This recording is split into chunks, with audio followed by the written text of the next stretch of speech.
다윗이 눈을 들어보매 여호와의 천사가 천지 사이에 섰고 칼을 빼어 손에 들고 예루살렘 하늘을 향하여 편지라.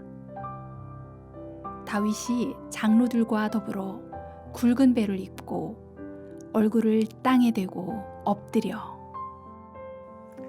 상상력을 동원해서 오늘의 본문을 잠시 머릿속으로 그려봅시다. 하나님이 보낸 천사가 무서운 얼굴을 하고 하늘과 땅 사이에 서 있습니다. 오른손에 큰 칼을 들고 서 있는데 칼끝이 예루살렘 성을 향하고 있습니다. 당장이라도 예루살렘을 깨부술 기세입니다.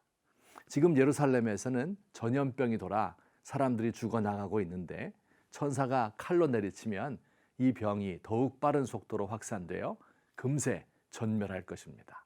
예루살렘 성의 높은 곳에 서 있던 다윗이 눈을 들어 이 천사를 보았습니다. 곧바로 그는 늙은 신하들과 더불어 굵은 베옷을 입고 얼굴을 땅에 대고 엎드렸습니다.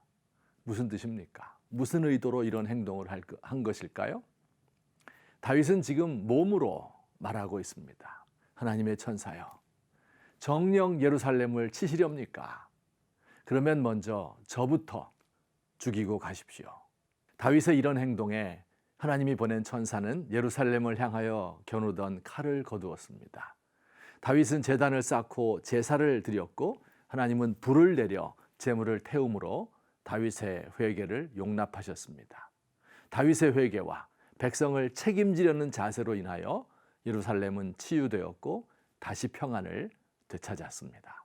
흥미로운 것은 다윗이 제단을 쌓은 이 장소가 후일 예루살렘 성전의 대지가 되었다는 사실입니다.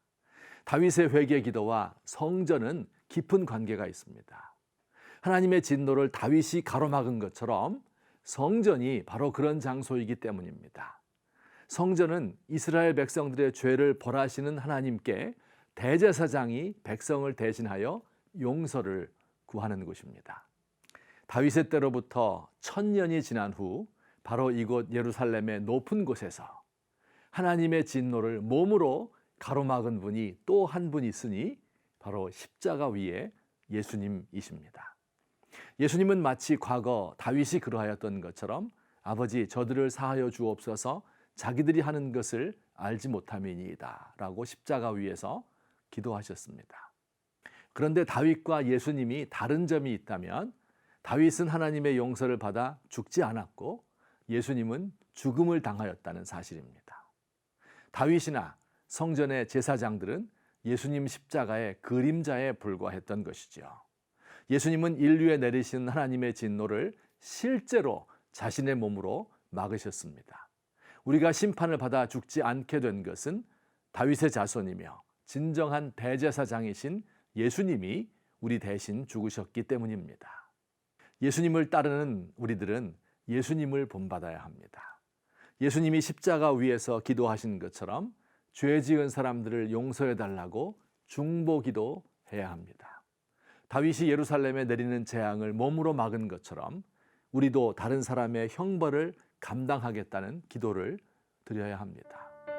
중보기도라는 것은 그저 립 서비스로 드리는 기도가 아닙니다. 사랑하는 영혼을 가슴에 품고 책임감을 가지고 간절히 기도하다 보면 어느 순간 예수님의 마음을 본받아 그를 대신이라도 하겠다는 탄원이 절로 나옵니다. 사도 바울의 동족을 향한 사랑이 너무 간절한 나머지 나의 형제 곧 골육의 친척을 위하여 내 자신이 저주를 받아 그리스도에게서 끊어질지라도 원하는 바로라고 고백한 것처럼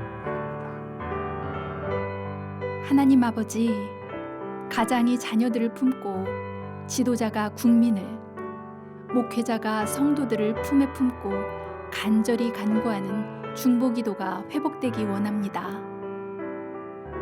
우리 국가와 민족을 위한 그리스도인들의 기도가 다시 살아나 하나님의 보좌를 움직이기 원합니다.